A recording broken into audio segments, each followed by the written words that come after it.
নমস্কার, আমি রিম্পাস ব্লগে তোমাদের সকলকে জানাই স্বাগতম।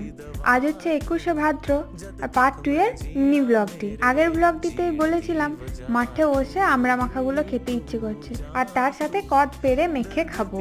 মাঠে বসে কিছু মেখে খাবো আর কলা পাতা থাকবে না, সেটা কিভাবে মানায় বলো?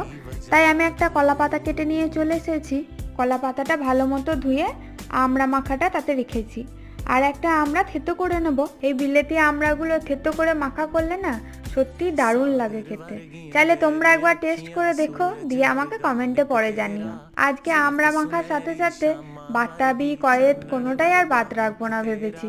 বনি এসে আমড়া মাখাটা দেখে আর লোভ সামলাতে পারেনি জানো। তারপরে আমরা মাঠে চলে এসেছি। কয়েদটা ওই পাড়ায় হয়েছিল, খেতে তো আর পাইনি, কারণ ঝমঝম করে বৃষ্টি শুরু হয়ে গেছিল কয়েদ করার পর। আজকের জন্য এতটুকুই। দেখা হচ্ছে আবার পরের ব্লগে। ততক্ষণের জন্য সবাই সুস্থ থেকো, ভালো থেকো, টাটা।